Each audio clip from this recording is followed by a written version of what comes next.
শহরে একের পর এক বহুতল বিপর্যয়ের ঘটনা ঘটেই চলেছে। খোদ পুরমন্ত্রীর নির্বাচনী কেন্দ্রে আস্ত বহুতল ভেঙে 12 জনের মৃত্যু। আবার সেই মেয়রের ওয়ার্ডেই পুরনো বাড়ির কার্নিশ ভেঙে দুর্ঘটনা।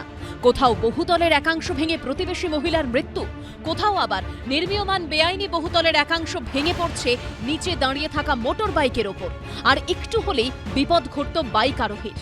উপর থেকে সিমেন্টের একটা ইটের চাই ভেঙে পড়াতে আমার বাইকের হ্যান্ডেলের মধ্যে ধুম করে পড়ে। আর পড়াতে আমার তখন সেই সময় মাথা একদম পুরো ভয়ে আমি সেন্স আমার কিছু কাজ করছিল না, আমি এরকম কাত হয়ে গেছিলাম। কাত হওয়াতে আমার এই সাইডটা খুব জোর একটু আঘাত লেগে গেছে। শনিবার পিকনিক গার্ডেনের 3rd লেনে এই নির্মীয়মান বহুতলের ছাদের অংশ ভেঙে পড়ে। বাড়িতে রঙের কাজ চলাকালীন নিচে দাঁড়িয়ে থাকা মোটর বাইকের উপর ভেঙে পড়ে সিমেন্টের চাঙড়। অল্পের জন্য রক্ষা পান এলাকার বাসিন্দা ভবেশ দাস। সেই ঘটনায় দুজনকে গ্রেপ্তার করেছে পুলিশ। ধৃতদের বিরুদ্ধে অপরাধমূলক অবহেলা, সরকারি নির্দেশনামা লঙ্ঘন, অপরাধমূলক ষড়যন্ত্র সহ একাধিক ধারায় মামলা রুজু করা হয়েছে। পুলিশ সূত্রে দাবি, নির্মাণ কাজ বন্ধের নির্দেশ রয়েছে জেনেও তা চালিয়ে যাচ্ছিলেন এরা। প্রমোটার সহ একাধিক অভিযুক্তের বিরুদ্ধে শতপ্রণোদিত মামলা রুজু করেছে তিলজলা থানার পুলিশ। পুলিশ সূত্রে দাবি, বেপাত্তা প্রমোটারের খোঁজ চলছে। দুর্ঘটনার পর পুলিশের এই তৎপরতা দেখে স্থানীয় বাসিন্দাদের একাংশ মনে করছেন এ হলো পুলিশ প্রশাসনের বিলম্ব বোধোদয়। কারণ যে বহুতলের চাঙড় খসে দুর্ঘটনা ঘটেছে, সেই বহুতলের ক্ষেত্রেও বেআইনি নির্মাণের অভিযোগ উঠেছে। এলাকার তৃণমূল কাউন্সিলর শনিবার দুর্ঘটনার পর নিজেই তা স্বীকার করে নেন। বিল্ডিং যেটা হচ্ছে সেটা ইললিগাল বিল্ডিং। আমার কাছে প্রায় 1 বছর আগে কমপ্লেন এসেছিল, আর আমি অ্যাজ পার যেটা আমাদের নিয়ম অনুযায়ী আমি কলকাতা কর্পোরেশনের বিল্ডিং ডিপার্টমেন্টকে কমপ্লেন জানিয়েছিলাম। তার বিরুদ্ধে 401-এ মামলা হয়েছে।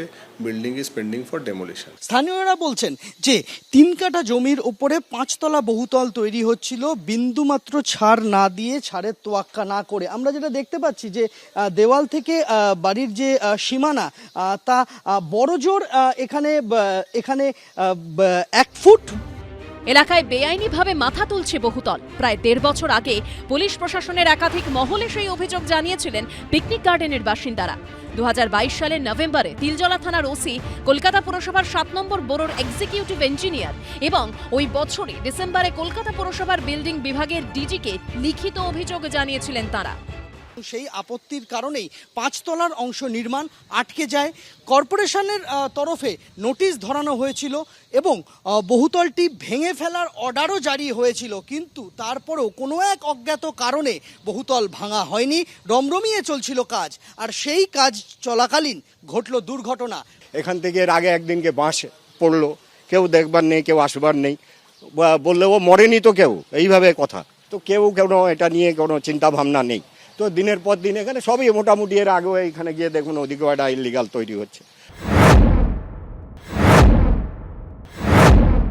প্রত্যেকটি জায়গায় বৃহত্তর কলকাতা কাটমানি ছাড়া আপনি কোনো প্রজেক্ট করতে পারবেন না, এবং সেই কাটমানি খুব সুন্দর স্কোয়ার ফিট অনুসারে রেট ঠিক করা আছে।